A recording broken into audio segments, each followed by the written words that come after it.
안녕하세요. 반갑습니다. CPI 발표된 내용 잘 아시겠지만 몇 가지로 좀 요약을 하고 특히 이제 국채 금리 관련된 부분과 엮어서 한번 말씀을 드리도록 하겠습니다. 크게 이번 5월 CPI는 두 가지 시선으로 나뉘는데요. 보시면 헤드라인 CPI는 뚜렷하게 줄어든 모습, 반면에 근원 CPI 같은 경우는 여전히 둔화폭이 두드러지게 나타나지 않고 있죠. 이 두 가지로 지금 나뉠 수가 있습니다. 네, 보시는 거는 10년물 국채 금리고요. 지금 3.7 상단에서 하방으로 흐르다가 어제죠.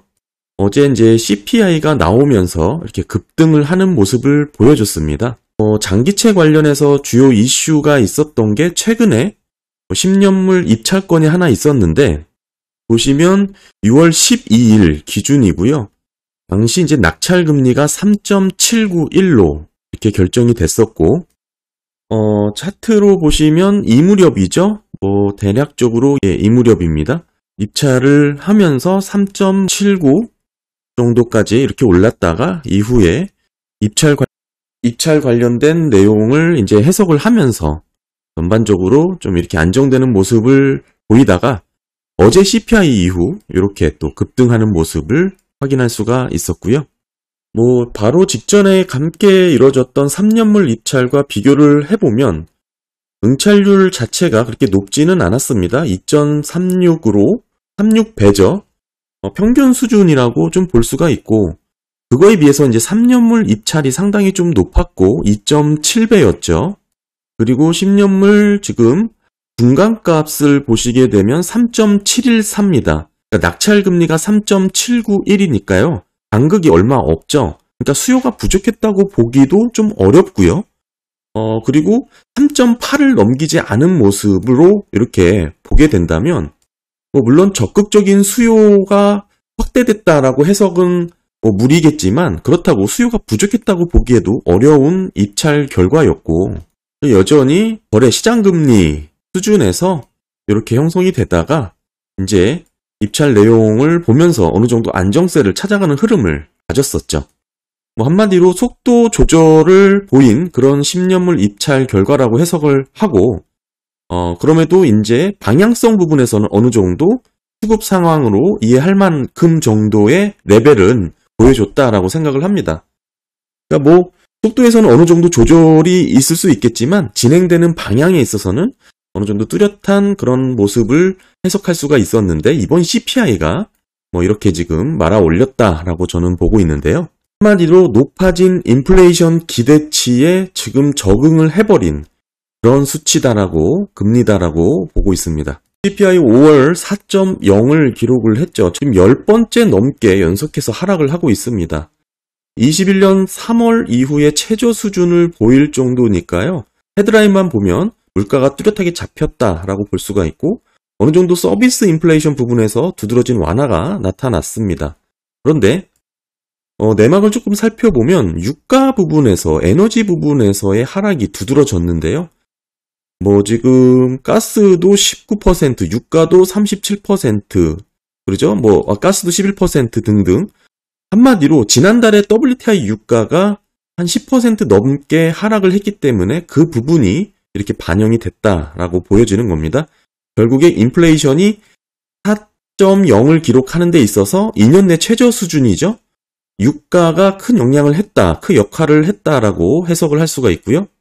다만 이제 식료품에 있어서는 6.7%, 특히 주거는 꺾이고는 있는데 여전히 높은 수준이죠. 8%, 교통은 10%, 이 정도 수준입니다. 의료비는 4.4%, 사실상 코어 CPI로 놓고 봤을 때는 전혀 움직임이 뚜렷하게 나타나지 않았다라고 해석을 할 수가 있죠.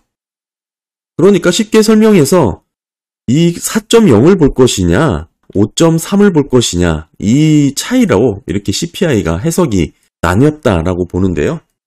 한 미국의 컨설팅 기관은 10년물 금리가 다시 4%를 넘어갈 것이다 라고 전망을 하기도 했는데 이유가 이 말씀드린 이 코어 부분이 뚜렷하게 둔화되고 있지 않기 때문이라고 언급을 했습니다. 결국에는 이번 CPI가 내린 거는 7개월 동안 꾸준히 개선되지 못하는 모습이 나온 겁니다. 이 근원 CPI를 갖고 얘기를 하는 거죠. 여전히 연준의 목표치 대비 약 2.5배 수준에 머물러 있기 때문에 상당히 높은 수준이라는 것이고, 게다가 주거비 부분이 생각만큼 빠르게 줄어들고 있지 않은 부분도 여전히 좀 우려스럽다라고 얘기는 하지만, 어차피 이건 대표적인 후행이기 때문에 이 부분에서는 둔화가 앞으로는 본격화될 것이다라고 해석하는 게 시장에서의 컨센이고요. 전반적으로 이번 CPI는 유가 하락으로 인한 CPI 하락으로 해석을 할 수가 있는데, 그 와중에 코어 CPI는 5.3을 기록하면서 물론 5.5를 기록했던 거에 비해서는 5개월 연속으로 5.5를 기록을 했었죠. 그거에 비해서는 0.2%포인트 정도 떨어지긴 했습니다. 결국 이 5.3이라는 숫자가 코어 CPI 자체만 보더라도 21년 11월 이후에 최저치를 기록한 것이긴 합니다. 다만 그렇긴 하지만 MOM으로 놓고 봤을 때 0.4%라는 거는 1년으로 환산을 해보면 4.8%가 되죠. 여전히 코어 CPI로 높은 수준이고요. 이 5% 가깝게 유지가 되고 있는 코어 CPI를 상당히 우려스럽게 보는 게 현재 채권 시장이라고 생각을 합니다. 이 상태라면 높은 금리를 오랫동안 유지해야 될 만한 근거가 되는 것이고, 더불어서 높아진 인플레이션 기대치에 대한 장기 금리가 적응을 해가고 있는 그런 모습이 현재 나타나고 있고요. 사실 이런 모습은 지극히 자연스러운 모습이고요. 정책 금리만으로 물가를 잡아서 경기를 부러뜨리지 않고 원준이 원하는 목표대로 인플레이션을 잡겠다라는 것은 사실상 현실에서는 불가능하다고 보고 저는 계속해서 이 투자 아이디어로 삼고 있는데요.